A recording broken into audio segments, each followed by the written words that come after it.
a IA não treinada, ela faz besteira. Nesse caso, quem responde por essa situação? Eu, o fornecedor ou de fato o marketplace? Todo mundo, na prática. Vai todo mundo pra ação. E é por isso que os marketplaces têm um compliance tão grande e derrubam tão fácil o produto falsificado. Naquele caso, o cara desistiu, não comprou a briga. Mas senão a gente ia pra cima. Era a nossa ideia. O juiz vai sempre olhar além do fato de você estar usando de maneira ilegal, é se você teve o intuito de comercializar aquilo, de ter lucro com aquele uso indevido. E nesse caso, a indenização é ainda maior. Posso até trazer um caso aqui que eu advoguei há uns anos atrás. Eu cheguei a advogar pro Lucas Neto, que é um influenciador famoso e tal. João, contratar ou vamos na confiança? Sempre contratar. Fio do bigode, nem com família. Olá, seja muito bem-vindo a mais um episódio do DMcast, o podcast da DM Hub. É um prazer falar com vocês. Eu sou Marcela. Eu sou o Gema. E hoje a gente vai falar, gente, de um assunto que, assim, é a dor de muita gente que tá aí mergulhado no universo dos marketplaces. Mas antes, solta a vinheta.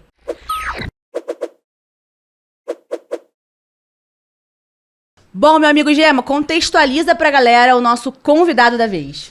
Nosso convidado, ele é advogado, ele é sócio fundador da Buentes Farias. Seja bem-vindo, meu amigo João Pedro Farias. É um prazer. A gente trouxe aí um advogado pra você. Seja bem-vindo, João. Muito obrigado, prazer estar aqui. Prazer é tudo nosso te receber. Conta pra gente como que você entrou nesse universo do direito. O direito te escolheu, você escolheu o direito no meio desse caminho. Conta um pouquinho dessa contextualização da sua carreira. Legal. Assim, não é uma história muito inspiradora esse começo, não. Eu queria fazer economia, e aí eu mudei para o Rio, né? A gente é de Friburgo. Mudei para o Rio, fui fazer economia lá, odiei a faculdade. E aí me vi numa encruzilhada entre escolher administração ou forçar a barra na economia, que não tinha nada a ver comigo, ou fazer direito, que era um outro curso que poderia fazer sentido. Eu sempre fui um cara mais de humanas e tal. E aí decidi fazer direito sem ter nenhuma referência na família, sem ter nenhum amigo que estava fazendo direito. E aí foi assim, aí me encontrei na profissão. Meus pais são empresários, então eu sempre foquei no direito empresarial, desde sempre. Sempre advoguei para empresário e sempre segui até na parte acadêmica, na parte de formação mesmo, sempre focado em empresarial. E foi isso, basicamente. Demais. Você estudou no Rio e depois voltou para Friburgo, é isso mesmo? Isso aí. Eu mudei para o Rio, fiz faculdade lá, trabalhei em escritórios lá, aí montei um escritório que é de lá, o BFA nasceu no Rio, e agora mudei para Friburgo, voltei para casa e a gente abriu uma filial aqui. Por que voltar para Friburgo? Antes de a gente entrar nas tretas do universo digital aqui, né, de mergulhar um pouco nessa parte um pouco mais técnica, eu queria falar sobre a galera que dá aquele passinho para trás, que a galera de Friburgo acha que voltar é sempre um retrocesso, né, essa é a verdade. É verdade. Mas por que você enxergou valor em voltar para Nova Friburgo, inclusive empreender nessa cidade, nesse ramo do direito ali misturado com negócios? Conta um pouquinho pra gente. Legal. Alguns fatores pesaram na minha decisão. O primeiro é que eu sempre odiei morar no Rio. Eu fui pro Rio sempre com a cabeça de que eu voltaria em algum momento. Não sabia que seria tão rápido quanto foi, mas eu nunca gostei da qualidade de vida, da rotina do Rio. Eu não sou um cara que gosta de calor, eu não gosto muito de praia. E a verdade é que quando você é estagiário e tá na faculdade, você rala muito. É aquela rotina mesmo, acordar muito cedo, pegar ônibus, metrô e tal. E eu nunca consegui me achar no Rio no sentido de curtir a cidade e tal. Além do mais, eu ganhava pouco e gastava muito para viver lá, então era só porrada. E basicamente a minha rotina era estudar e trabalhar e sexta-feira pegar o carro e voltar para Friburgo. Friburgo é uma cidade, na minha visão, maravilhosa, não há qualidade de vida igual aqui.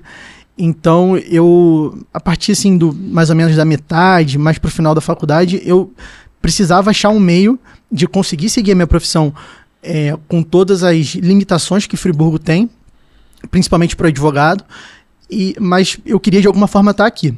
E aí eu basicamente fiz a minha carreira assim, num escritório muito grande, muito famoso do Rio, que foi onde eu me formei de fato, e eu tive a oportunidade de sair para montar um escritório pequenininho com o cara que era meu chefe. E esse escritório não tinha sede, era basicamente a gente com os clientes dele.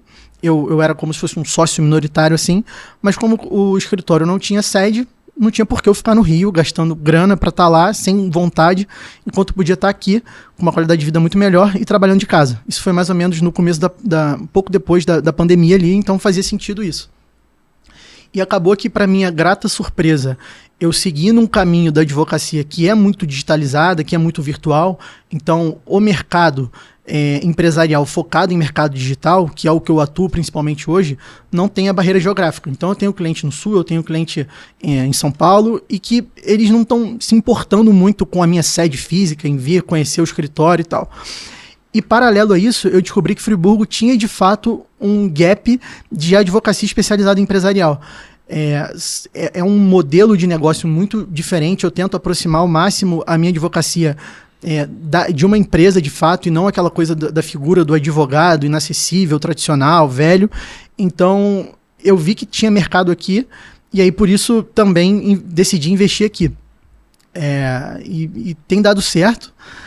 Mas ainda muito focado nessa coisa do virtual, né? Assim, de não ter barreiras geográficas para atender.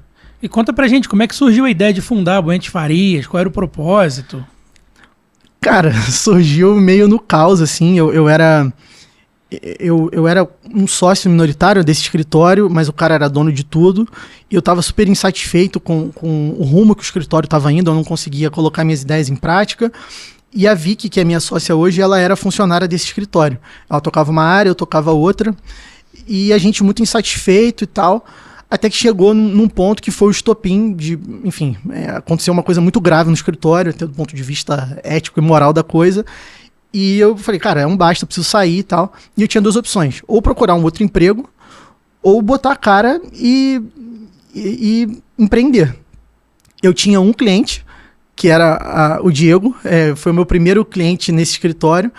E aí eu falei, cara, com a grana que eu tenho da empresa do Diego, eu consigo me manter sem passar fome, e eu vou tentar, vou botar a cara na internet, vou começar a gravar vídeo, vou começar a tentar captar em Friburgo, que bem ou mal eu tenho acesso aqui, e assim foi feito. Ela topou, não prometi nada pra ela, além de um sonho, e a gente tá aí, vai fazer 2 anos do escritório e tem dado certo. Demais. A galera entende o direito, às vezes, na verdade, às vezes não, muitas vezes, como um viés de concurso público, né? De você fazer ali prova, de você ser juiz, enfim, você mudou um pouco essa vertente e entendeu ali o direito como algo empresarial.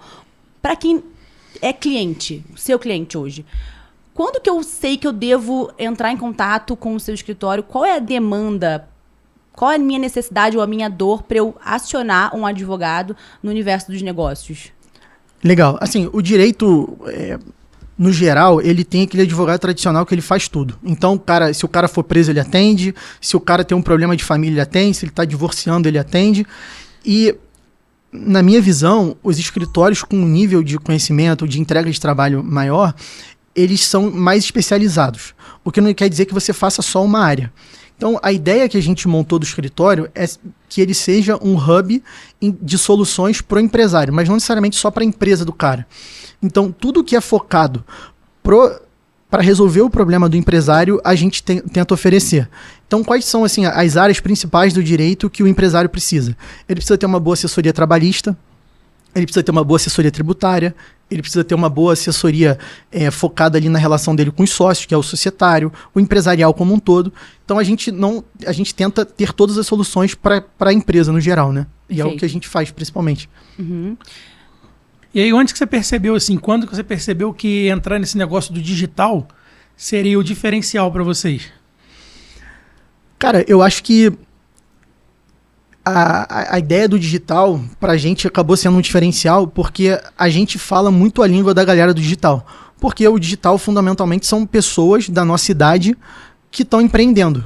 Ou seja, exatamente como a gente está. A diferença é que a gente nichou numa área específica de acordo com a nossa formação, mas na prática a gente assume os mesmos riscos, a gente tem os mesmos BOs, a gente tem funcionário, a gente tem imposto para pagar, e aí a gente acabou se aproximando disso. E o mercado digital é um mercado muito novo, que muda o tempo todo, sempre tem um problema, as empresas estão surgindo e ainda não tem regulação específica para vários temas do mercado digital. Por exemplo, o próprio mercado de marketplace é um mercado recente no Brasil. O mercado de dropshipping, que foi como eu comecei também a advogar nesse mercado, é um mercado que até hoje não tem uma lei específica falando de dropshipping, por exemplo, e aí isso dá uma insegurança jurídica gigante pro cara, que toma processo, ele tem BO com a Receita Federal, E aí a ideia veio muito disso, de aprender a resolver esses problemas, entendeu? E você acha que essa ideia de ir para o digital, principalmente marketplace, foi de quando você voltou para Friburgo, porque você viu que aqui tem um mercado muito grande disso? Cara, sim, Friburgo é um mercado muito forte de marketplace, principalmente de lingerie, né, de fitness e tal. E como toda cidade, como é uma cidade muito industrial, ela naturalmente tem essas demandas, né? E o fato de eu estar próximo desses empresários acabou realmente me ajudando a migrar para esse mercado, de fato. João, muita gente acha que estar em marketplace ou vender em marketplace basta você ter produto, cadastrar esse produto e vender. Vamos falar para a galera aqui em termos claros e jurídicos. O que representa hoje estar dentro de Amazon, Shopee, em termos jurídicos? Legal. Assim, o marketplace, ele é uma empresa, ou seja, um ecossistema que você entra como se fosse um prestador de serviço, como se fosse quase que um funcionário daquela plataforma, e você precisa seguir regra. Então, assim, eu sei que ninguém lê termos de uso, eu sei que ninguém lê política de privacidade, é um saco, mas aquilo ali existe por um motivo, né? Então, a internet, ela não é uma terra sem lei. Você tem que seguir regras e a própria legislação para não ser penalizado.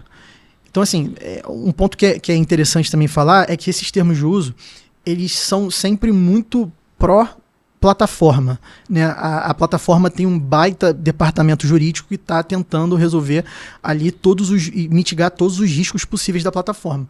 E, de vez em quando, o lojista sai prejudicado nessa história, né? Então, assim, é importante ler ou, ao menos, saber mais ou menos o que está ali, porque você está entrando num terreno que não é seu, né? Diferente do e-commerce tradicional, que a sua loja, bem ou mal, ela é sua e você dita as regras dali dentro de uma razoabilidade, assim. O marketplace, ele é mais fechado, assim, é mais problemático de trabalhar. Então existem diferenças mais, assim, drásticas quando você escolhe estar dentro dos marketplaces. Você tem que gastar mais energia se preocupando com esse lado jurídico da coisa, muito mais, inclusive, do que se eu tivesse meu próprio e-commerce? Acredito que sim, até por conta das questões culturais do marketplace, né? A gente tem um mercado pouco pulverizado, ou seja, tem poucos marketplaces atuando com volume no Brasil, e os dois principais são chineses, que vem de uma cultura completamente diferente. E não sei se vocês já tiveram a oportunidade de entrar num suporte ou tentar resolver algum problema na Shopee ou na Shein, por exemplo. Tem chinês lá trabalhando de fato, entendeu? Então, a depender da situação, você tem essa questão cultural. E, naturalmente, os documentos jurídicos desses marketplaces, eles são feitos com base na cultura deles lá. Lógico que hoje em dia, eles têm escritório no Brasil, tem departamento jurídico brasileiro, mas é um negócio meio que você tem que ter um certo cuidado para não se prejudicar. Perfeito. Se moldar, inclusive, a essa cultura. Exatamente. Que vem de lá. E você comentou sobre esses termos de uso que ninguém lê, política de privacidade. O que realmente, de fato, está ali que os lojistas têm que se preocupar? Cara, são todas as regras de conduta que você tem que seguir para você se adequar ao jeito de trabalhar do marketplace. Então, você vai dizer, o termo de uso vai dizer tanto sobre proteção dos dados dos clientes que você está vendendo, ele vai dizer sobre as métricas que você tem que seguir, a forma que você tem que divulgar o teu produto, o que você pode divulgar, o que você não pode, quais são os prazos que você tem que seguir, o que é sua responsabilidade, o que não é. Inclusive, quais são os deveres do cliente, porque também o cliente não está numa terra sem lei também, em que ele pode fazer tudo, pode devolver um produto danificado, ele pode ofender um funcionário seu. Então, ali tem as regras para como se fosse realmente regular essa relação plataforma, loja e também o cliente. O que mais hoje te motiva nesse sentido e te encanta, digamos assim, é resolver determinados problemas quando envolvem essas questões jurídicas ou realmente evitá-los que eles aconteçam, principalmente para esses clientes de marketplace? Eu acho que a assessoria que a gente chama de preventiva, ela é sempre melhor, mais eficiente e principalmente mais barata para o cliente. A gente está inserido num país extremamente complicado de se empreender. Então é muito caro para você operar com facilidade, com tranquilidade. Você paga muito imposto, você tem muito encargo trabalhista, social, você tem dificuldades com o próprio marketplace mesmo, vez ou outra, ele te coloca numa posição de vulnerabilidade. Então, a forma que você tem para conseguir aumentar o máximo possível da sua margem é realmente se prevenindo dos problemas. Porque se você deixar estourar uma bomba, normalmente, quer dizer, sempre é mais caro resolver na justiça. Aí no caso de... Pode ir. No caso, você está comentando sobre a justiça. Vou pegar um exemplo que a gente vê muito lá no Hub. O cliente que teve a conta suspensa, uma conta bloqueada. Como que ele deve agir para poder ou voltar com a conta, ou reativá-la, ou criar novamente outra conta? Legal. Isso tem acontecido cada vez mais. O judiciário está inundado de processos desse sentido, até saindo um pouquinho dos marketplaces. O Meta, né, que é o Facebook, o Instagram, está tendo agora um aumento gigantesco de ações de banimento de conta aleatória, porque basicamente eles estão automatizando essa análise através de inteligência artificial, de algoritmo, e muitas contas estão caindo à toa, por uma palavra específica que você usa, por uma imagem específica que você usa, e na prática você fica na mão mesmo. Qual que é a forma de resolver isso? Idealmente você começa de maneira que a gente chama administrativa, ou seja, você manda uma notificação extrajudicial, manda um e-mail para a plataforma, pelo menos tentando entender o que aconteceu para sua conta ser banida.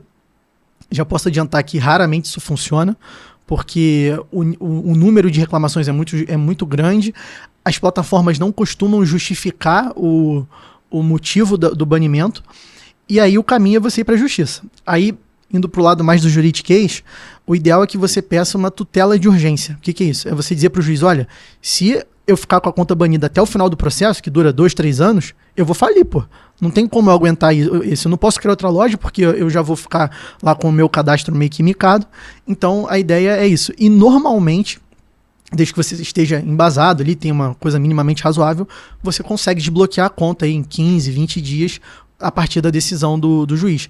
E se a plataforma não seguir a decisão, ela não cumprir, a gente pode impor, o juiz normalmente, né, pode impor uma multa diária até que ela efetivamente cumpra a decisão. E aí volta tudo ao normal. Entendeu? Isso é rápido para o cliente, né, que está ali com a plataforma. É o que ele pode fazer. É o que ele pode fazer na hora. Não vou dizer que é rápido, tipo, em horas, mas é bem mais rápido do que você seguir um processo judicial até o final, entendeu? E quais marketplaces que você tem visto isso acontecer com mais frequência? Acho que é bem equilibrado. Acho que o Mercado Livre, até pelo fato do market share deles, tem uma ação gigantesca. O Mercado Pago, historicamente, bloqueia saldo. Quem opera sabe. Então, acho que é o principal, assim, acredito. Joia, a gente separou até em tópicos aqui as situações específicas para a galera de casa conseguir, poxa, se identificar. Eu passei por isso. Então, o João está aqui exatamente já quase dando ali a sua resposta, a sua aula, a sua consultoria gratuita para a galera, né? Então, por exemplo, eu sou vendedora, sou bloqueada por suspeita de fraude, mas eu consigo provar que eu não fiz nada de errado dentro da plataforma. A plataforma é obrigada a devolver meu dinheiro, a devolver ali o acesso também à minha conta, o dinheiro que foi retido. Como que funciona isso? Teoricamente, sim. O que acontece é que, como eu falei um pouco antes, as plataformas elas têm umas cláusulas que podem ser consideradas abusivas. E normalmente são consideradas abusivas porque te colocam numa posição muito desfavorável. Né? Então, imagina, você tem uma loja lá, aí tem o banimento da sua loja e você sequer sabe o motivo. E você está todo embasado em contratos bem feitos, você não usou, você pegou uma imagem da internet e pagou o direito autoral, eventualmente. Aí o caminho que você tem pega todas essas provas, tenta resolver direto com a plataforma. Se resolver, beleza. Se não, aí pega todo esse conjunto de provas e leva para o judiciário decidir. E em relação à política de troca e devolução, por exemplo, o cliente que usa uma peça e devolve, ou às vezes quebra e está no período de devolução ali, ele solicita como se tivesse enviado quebrado, com defeito. Como é que a gente pode... Isso é muito complicado porque tem muitas variáveis, né? Tem um cliente que nem sequer usou o produto, tem um cliente que usou o produto e diz que não usou, e é muito louco, né? Então, aí a gente vai para o lado do direito do consumidor. O Brasil tem o Código de Defesa do Consumidor, que é aplicável nesse caso, e que prevê que para compras na internet você tem 7 dias para devolver, simplesmente porque você quer devolver, o que a gente chama de direito ao arrependimento. O que não significa que você pode usar a roupa e devolver porque você quer. Né? Por lei, você tem que devolver exatamente da forma que você recebeu. Então, não adianta nada, né? Salvo se ela já estiver vindo danificada por algum motivo, aí é uma outra questão. Mas é isso, passados os 7 dias, por lei, você não tem mais obrigação de receber a devolução e de devolver o dinheiro. mas as plataformas podem ajustar isso. É comum você ver 30 dias, 20 dias, aí depende, aí é uma escolha do lojista, né? E não da lei propriamente. Em relação ao que você está falando, por lei são 7 dias. No caso das plataformas que dão mais dias, por exemplo, a da Fit te dá 60 dias para o cliente devolver. A gente é obrigado, lojista, a receber? Porque a gente aceitou os termos e políticas do marketplace? Então, esse é um ponto sensível. Minha opinião é a seguinte: a lei diz 7 dias, você não é obrigado a responder. Por outro lado, você está inserido naquele ecossistema que eu te falei. Aí vale uma análise para saber se essa cláusula de 60 dias é abusiva ou não. Na minha opinião, isso é abusivo.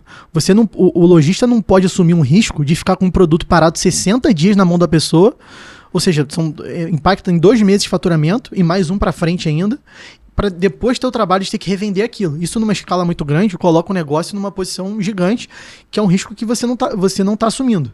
O risco que você assume é o risco dos 7 dias da lei. Então, se fosse um caso de um cliente meu nessa situação, eu brigaria até o final para manter os 7 dias e não os 60. Entendi, mas aí, por exemplo, no caso o cliente comprou uma roupa, sei lá, comprou uma calça laranja. Chegou lá, ela ficou com o produto 50 dias e devolveu porque não gostou da cor. A gente é obrigado, então, a aceitar, por causa, não tem que ter um motivo, tipo, só aceito com um defeito. Ou porque ela não gostou, é obrigatório a receber. Porque ela não gostou, só 7 dias. Só 7 dias. Exatamente. Aí se ela tiver algum defeito, aí você tem que ter uma garantia, alguma coisa. Você tem prazo de troca e tal, que é uma troca motivada, né? Agora, simplesmente porque ela não gostou, 7 dias do CDC, artigo 49, se eu não me engano. E essas devoluções, é obrigatório o lojista arcar com os custos de devolução, de Sim. frete, de embalagem, tudo com o próprio lojista. Sim. O marketplace, ele não tem nada com isso. Se eu não me engano, o marketplace nem libera o valor da compra antes de 7 dias, né? Para não ter nenhum tipo de problema. Acho que o valor ele fica travado na plataforma e libera depois que a pessoa confirma que recebeu e que não vai desistir. Sim. Uma outra coisa que acontece também nos marketplaces é que em relação a essa devolução, por exemplo, você vendeu lá. A comissão do marketplace é 30%. Quando o cliente solicita a devolução, o marketplace só me devolve para o lojista 70% do valor. A comissão dele fica para ele, porque ele entende que ele fez a venda. O motivo da devolução não é do marketplace, é do vendedor. Isso é correto? Na minha visão, não. O direito ele é pautado pela boa-fé. E isso, para mim, é má fé. É exatamente o que a gente estava falando de colocar o lojista numa posição de vulnerabilidade. Porque não é justo que só o lojista assuma todos os riscos do empreendimento, da venda, né? Então, assim, acho que se for para perder, todo mundo tem que perder um pouquinho, porque não existe marketplace sem lojista. Então, pô, não é justo isso, né? Tem que ser colaborativo. Tem que ser colaborativo, né? Eu acho. E aí cabe ao lojista buscar os direitos, brigar lá até o final, direto com a plataforma, e não sendo possível... Eu, assim, não tenho esse dado aqui, mas me parece que se fizer uma pesquisa de como os juízes decidem esses casos, eles vão decidir a favor do juiz. Do lojista. Do lojista, desculpa. E aí acaba que a plataforma também perde esses parceiros, esses lojistas, dependendo dessas diretrizes diferentes, né? Eu vou para uma que vai me beneficiar mais, eu vou ter menos ali problemas, né? Nesse Exatamente. sentido. Assim, é uma relação que ela tem que ser equilibrada. O lojista ele já perde muito para usar o ecossistema da plataforma. A margem já é muito apertada. Então, se a plataforma começa a impor uma série de restrições e começa a apertar ainda mais o lojista, ele não vai ter lucro. E aí, no longo prazo, ele quebra. E aí, não tem lojista, não tem marketplace. Não faz sentido, entendeu? Então, tem que ser uma relação de ganha-ganha. Exato. Então, falando em relação a isso, há um tempo atrás, o marketplace do Mercado Livre saiu uma nota que os clientes... pegaram os clientes maiores, né? Por exemplo, um produto que você vende no Mercado Livre, ele não pode ter o preço menor em nenhuma outra plataforma, senão eles vão banir no Mercado Livre. Sendo que o Mercado Livre tem as maiores taxas do mercado. Isso juridicamente é correto? Ele pode pegar produto que já está vendendo e fazer isso? Porque, por exemplo, produto novo, a pessoa aceitou o termo ali, ela bota mais barato se ela quiser ou não. Mas e os que já estão em jogo? É correto isso ou não? Cara, isso eu acho que é fruto de uma briga entre os próprios marketplaces, né? Pelo market share do mercado. Mais uma vez, não me parece correto isso. Assim, eu não posso também chegar aqui e falar que o lojista pode fazer tudo. Ele tem que seguir as regras da plataforma e se ele não está de acordo, ele tem que sair. né? Acontece que, no geral, essas empresas que são muito grandes, que tomam conta de uma parte muito grande do mercado, como é o Facebook, como é o Uber, o próprio Mercado Livre, né, que é gigantesco, eles não podem, na minha visão, ter essa conduta tão apertada, assim, de apertar ao máximo o lojista, porque isso pode ser considerado abusivo.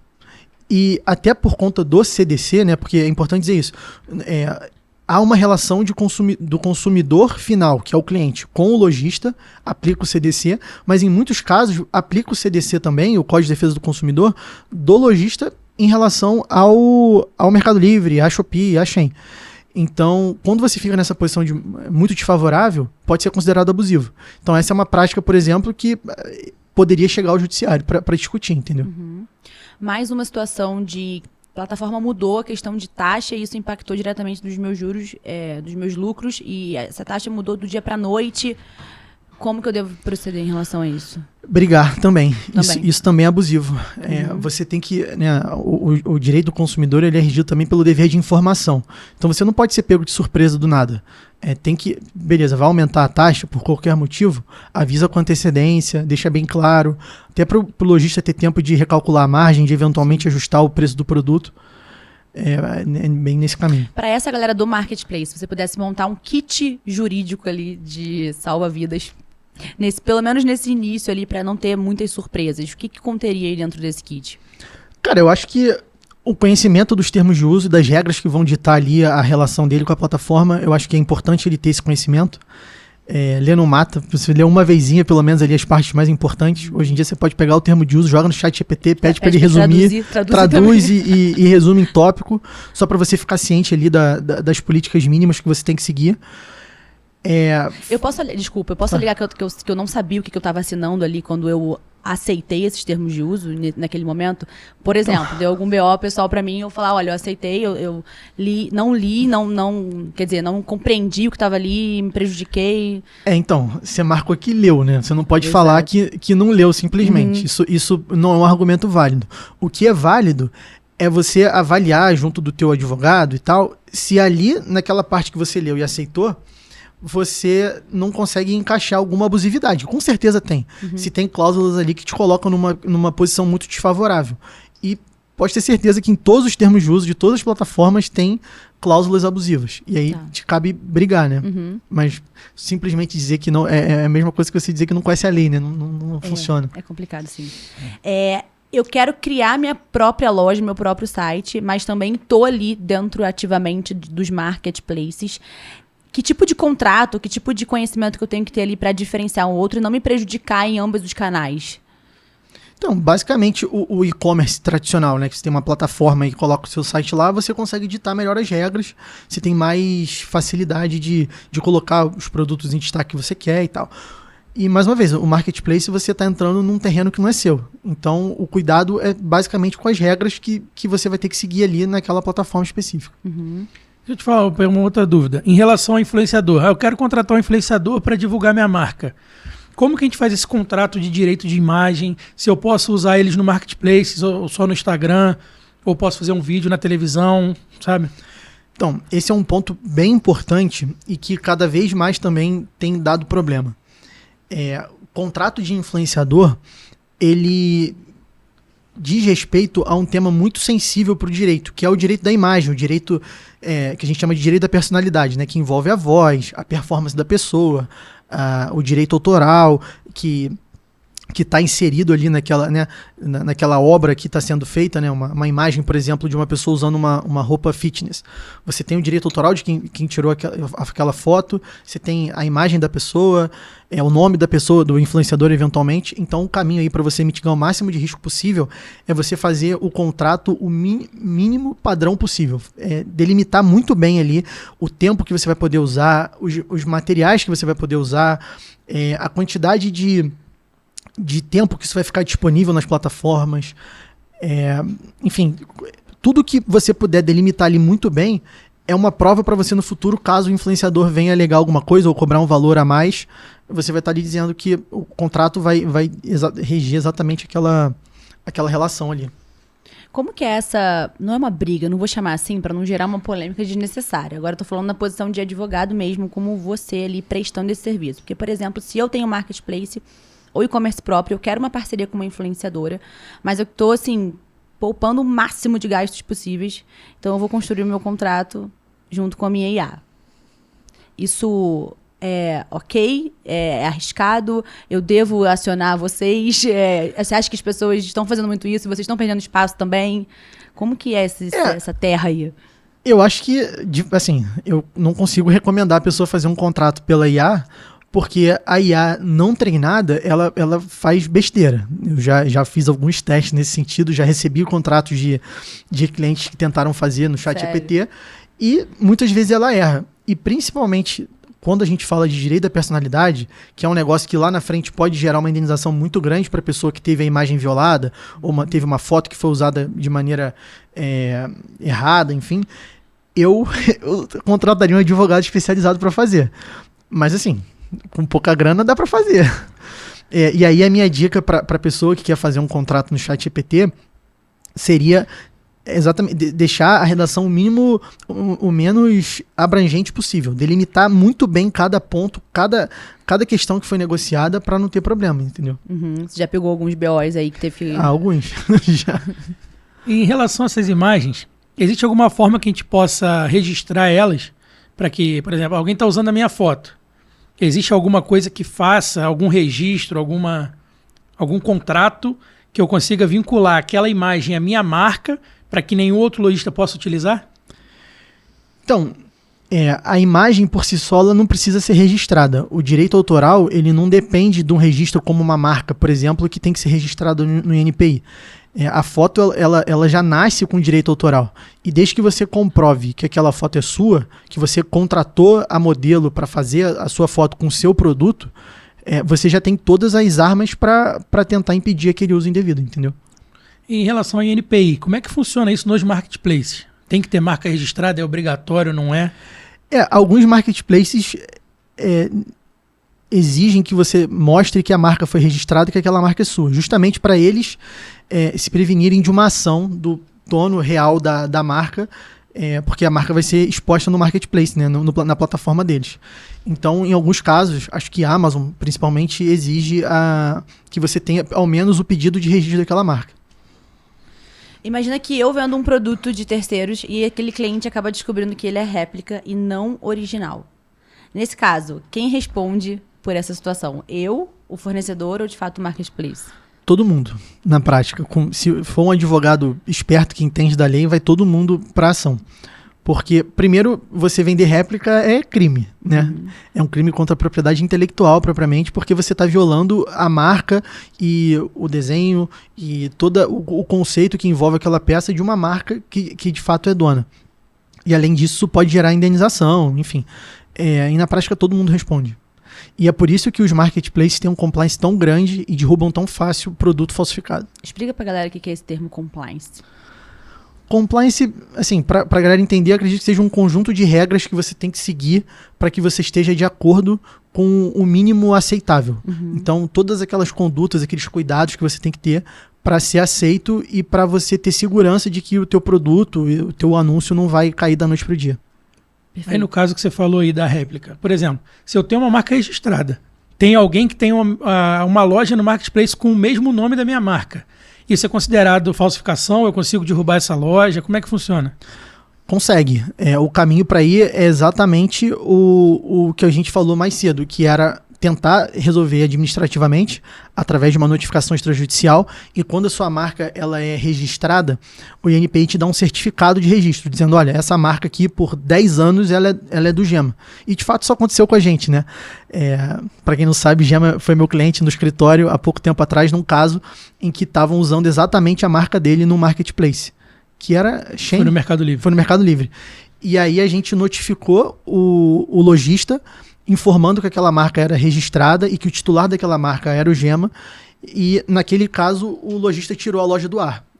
Mas se ele não tivesse tirado, a gente poderia ajuizar uma ação para impedir que ele continuasse usando. Isso a gente poderia, inclusive, cobrar danos que a gente tenha sofrido por ter essa concorrência que é desleal, porque a marca é nossa, o Gema, né, nesse caso, investiu tempo, muito dinheiro para construir um conceito de marca para uma pessoa simplesmente chegar lá e pegar a marca dele, né? Isso é ilegal.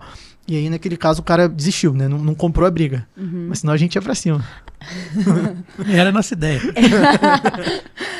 Aquela questão de registro de marca, de você garantir ali o seu nome como registrado de fato, né? Isso complementa quando esse tipo de situação acontece? Como que isso é aplicado? No Brasil, a única forma que você tem de garantir que aquela marca é sua é através do registro no INPI.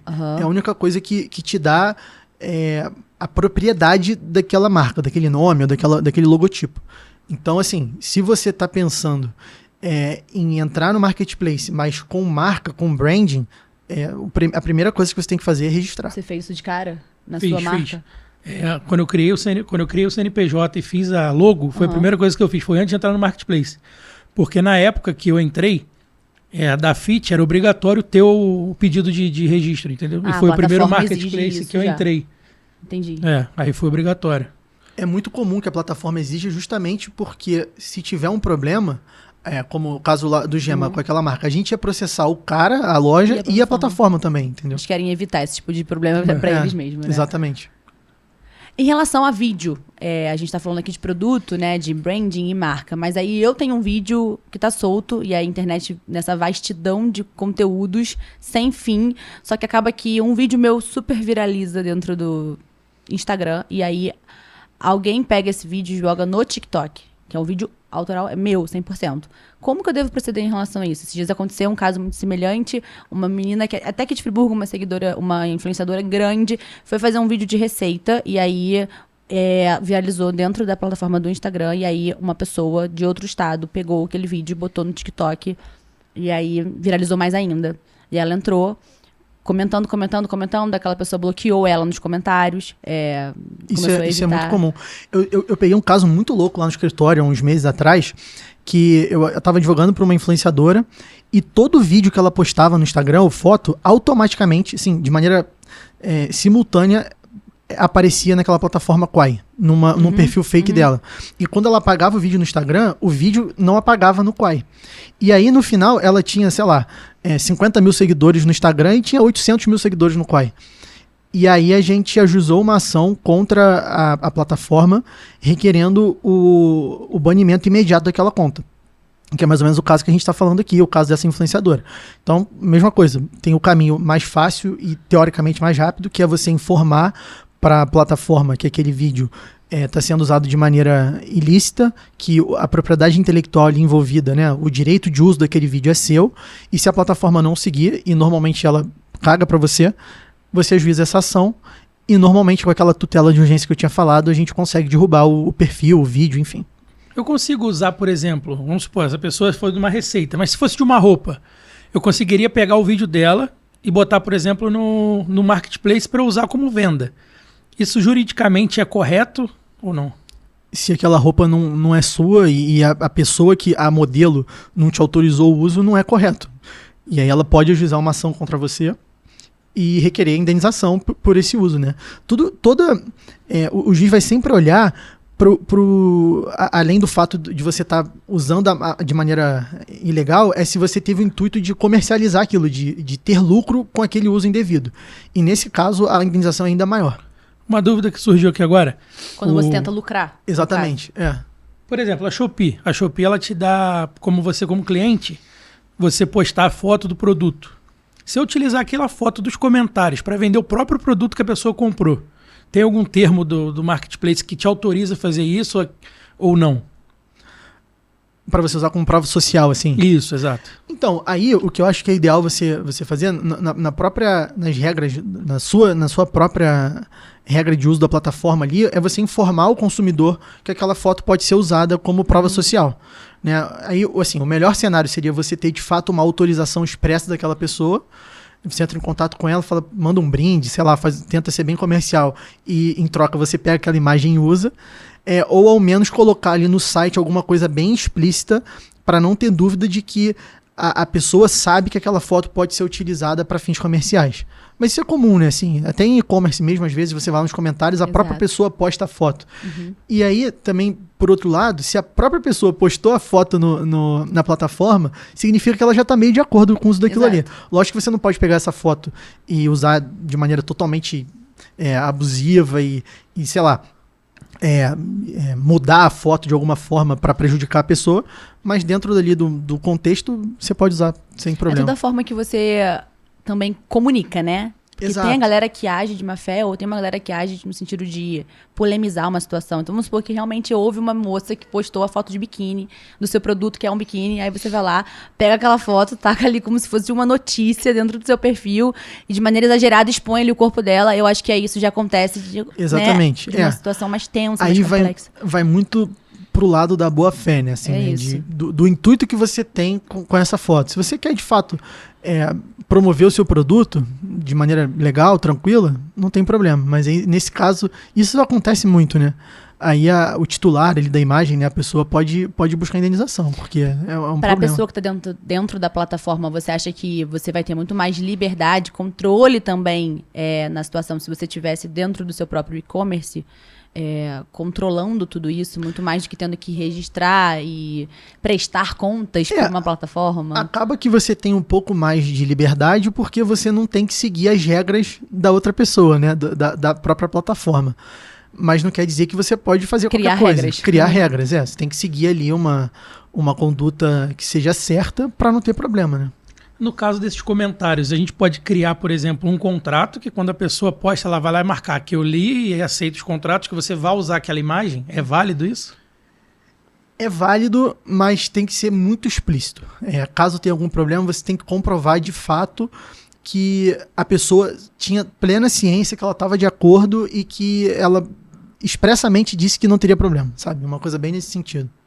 Agora, por exemplo, eu tenho uma empresa que presta serviços, não vende produto, mas ela presta serviços, e ela precisa humanizar a rede social dela. E ela precisa colocar depoimento dessas pessoas. Ela precisa ir à rua, por exemplo, e entrevistar de forma popular a galera para saber se elas conhecem aquele serviço de fato ou não. Quando eu chego à rua e eu tô abordando alguém que topa falar, ou eu pego de surpresa aquela pessoa para gravar um vídeo, eu tenho que ter um termozinho legal ali, uma folha, e falar, você pode assinar aqui rapidinho pra você aparecer no meu Instagram? Isso deve ser feito? É o ideal. Assim, o consentimento da pessoa é fundamental para você ter segurança de uso desse vídeo. E você pode fazer de qualquer forma. Se você não tiver um termo específico ali para a pessoa assinar de autorização de uso de imagem, basta você pedir para que ela grave um vídeo dizendo, olha, o meu nome é tal, hoje é dia tal, e eu autorizo que o vídeo gravado aqui possa ser usado na minha loja, na loja tal. Isso já vale, já é uma prova. Mas, naturalmente, o ideal é você ter ali o que a gente chama de termo de uso termo de autorização de uso de imagem. Que é um papel com uma folha, padrão, a pessoa assina, você guarda e é isso. Eu sendo uma empresa, certo? Eu tendo ali uma operação empresarial. Agora, se eu sou uma pessoa e meu trabalho dentro das redes sociais é mostrar gente. Aqueles perfis de TikTok malucos que vão ali no meio daquelas ruas populares do Rio e sai. Eu tenho que criar esse respaldo também pra eu evitar problemas pessoais pra mim no futuro? Com certeza. Posso até trazer um caso aqui que eu advoguei há uns anos atrás. Eu cheguei a advogar pro Lucas Neto, que é um influenciador famoso e tal. E ele gravou um vídeo pra Copa uma vez, numa comunidade, e umas crianças apareceram atrás. E aí, assim, a criança dançando, feliz da vida e tal, legal. Um ano e meio depois, a mãe processou a empresa do Lucas Neto e ele, né, pessoa física, exigindo uma indenização pelo uso indevido da imagem do filho dela, que ela não estava mais de acordo. E ganhou. Então, assim, tem que ter esse cuidado. E naquela ocasião ele não assinou nada, não tinha nenhum consentimento. No caso, sendo menor de idade, é até mais complicado. Então a mãe tinha que ter assinado em nome do filho e perdeu, assim, teve que pagar uma indenização. Mas no caso, você acha que ele perdeu por ter usado o vídeo para monetizar em outra plataforma? Ou não? Por só ter usado o vídeo já teria dado problema? No caso do influenciador, qualquer vídeo, no final das contas, é para monetizar, é para ganhar engajamento, para crescer base. Promover ele, então, assim, porque é a atividade fim do influenciador, né? Então, acho que esse argumento com o juiz colaria muito fácil, assim, para conseguir a indenização. E tiveram mais alguns casos como esse, assim, meio bizarros ou meio... Ah, sempre tem. Sempre tem, né? Sempre tem. Esse caso que eu contei aqui da influenciadora, eu fiquei abismado com o fato de que era tudo automatizado, sabe? Não importava quantos vídeos ela postasse no Instagram, automaticamente ia pra conta do Quai, sendo que ela nunca nem tinha feito o cadastro na plataforma. Que loucura. Então, assim, e os caras estavam monetizando, estavam fazendo muito mais dinheiro do que ela, sabe? É surreal, assim. E aí agora o processo tá rolando ainda, a gente já conseguiu derrubar a conta, vai ser julgado agora para entender quanto a plataforma vai ter que indenizar a influenciadora. Mas, assim, absurdo. E tem uns montes, assim, tem... Nesse caso, ela não conseguiria pegar a conta que tá monetizada para ela? Conseguiria, mas, assim, não tem segurança nenhuma também, né? Porque provavelmente foi feito num IP lá da Arábia Saudita, tem um dono e tal. O que a gente tinha ali no momento era para banir mesmo. E o quanto você acha, João, que a galera do direito está explorando esse mercado consideravelmente? É muito, é pouco? Porque, assim, a gente está agora com um boom, principalmente dentro do TikTok, por exemplo. Hoje em dia tudo é exposição, hoje em dia tudo é vídeo. As pessoas, elas pegam qualquer coisa, elas estão ali ligando a câmera, assim. E o quanto você acha que os advogados, pelo menos dentro do Brasil, estão explorando esse mercado positivamente para ajudar ou não? Eu acho que o mercado está crescendo muito a partir da geração de advogados que eu participo, assim, a galera dos anos 90. Sim. Porque, de fato, você não tem nenhuma condição de você contratar um advogado de 60, 70 anos para discutir os temas que a gente está discutindo aqui. Porque são temas muito novos, né? Então, acho que a advocacia, ela tá olhando para esse mercado, tem algumas comunidades, assim, o direito digital, né, que é o que a gente chama, que é o conjunto de todos esses temas que formam o objeto de estudo para a gente, que é o direito digital, ele está crescendo, muda muito, ainda é meio... A gente não tem legislação específica como, por exemplo, o casamento, o Instituto Casamento, ele é definido em lei o que ele é. Os temas do digital, eles estão meio abstratos, porque a plataforma traz uma tecnologia específica lá de fora, e aí isso impacta na loja, que impacta no cliente, e a gente fica nessa, sabe? Sim. Então, assim, a gente tem que se adaptar, tem que estudar muito, tem que realmente ir entendendo, estudando cada plataforma, cada particularidade, porque, por exemplo, o que a gente está falando aqui, essa ação para derrubar uma conta de uma plataforma, né, uma rede social, isso é novo, assim. Sim. Tem, sei lá, 5, 8 anos, né? Isso pro direito, né? Para uma lei, isso é muito novo. E pro direito no futuro, o que você acha que vem por aí? Quais são as principais novidades eu acho mercado? Que o tema da vez é inteligência artificial. Sim. Já tem projeto de lei para regular e a gente está se adequando agora...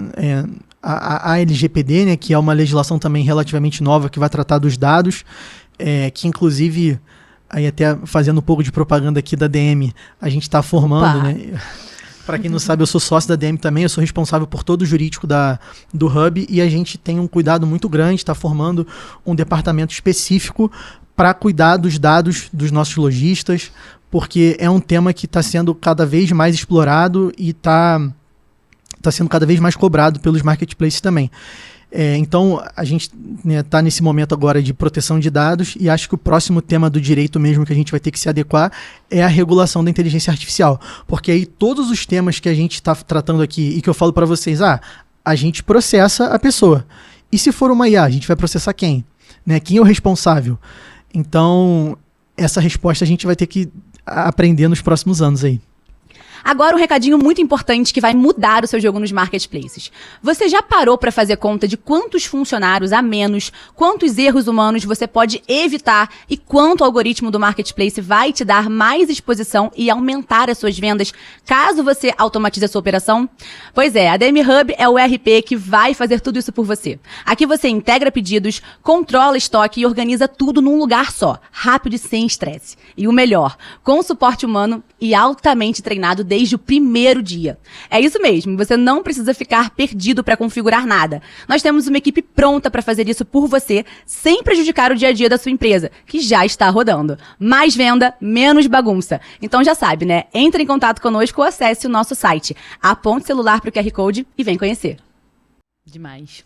uma aula. A gente separou aqui, eu adoro esse quadro, que é o bate-bola jogo rápido, que a gente vai lançando perguntas, assim. A ideia, na verdade, é ter a sua resposta muito espontânea, mas a gente começou a gostar da galera explicar a resposta também, porque aí é mais um conteúdo e mais uma informação densa que a gente traz. Então, vamos começar com esse quadro agora, meu amigo? Vamos lá. João, contratar ou vamos na confiança? Sempre contratar.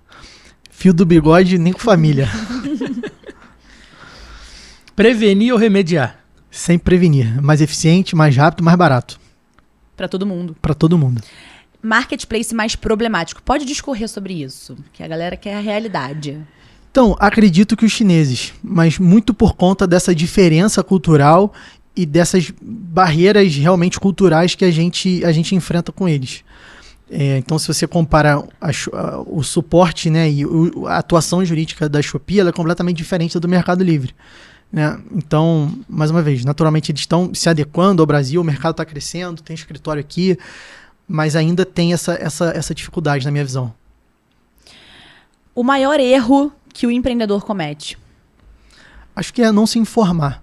O empreendedor, ele é corajoso por natureza, ele assume risco por natureza, e isso é maravilhoso. Mas tendo uma assessoria, ainda que seja contábil, jurídica ou propriamente operacional, como tem agora o Marketplace 360, que é uma galera que entende do processo e não só da venda, ele mitiga muito risco e deixa de perder muito dinheiro com isso. Uhum. Então acho que é a informação, assim, acho que é o top. Uma cláusula que todo contrato deveria ter. Essa é boa. Cara, eu não consigo pensar numa cláusula específica, mas eu acho que todo contrato ele tem que ser equilibrado, até por lei, mas principalmente ele tem que ser muito bem explicado, que é o problema do contrato padrão, o contrato da internet, o contrato do GPT. Então, assim, quanto mais informação, quanto melhor for delimitado aquele objeto ali, mais segurança é para as duas partes. Essa nem tá aqui, mas é porque eu tô curiosa. Quantos por cento você acha das pessoas que desenvolvem um contrato ou recebem um contrato não leem ele 100%? 99%. Gente, que loucura, né? A gente vai pulando realmente coisas. Eu já vivenciei isso. Assim, eu dedico a minha vida a ler contrato, né? Assim, é até chato, tem hora que cansa. Mas é um linguajar chato, Sim. É técnico, assim...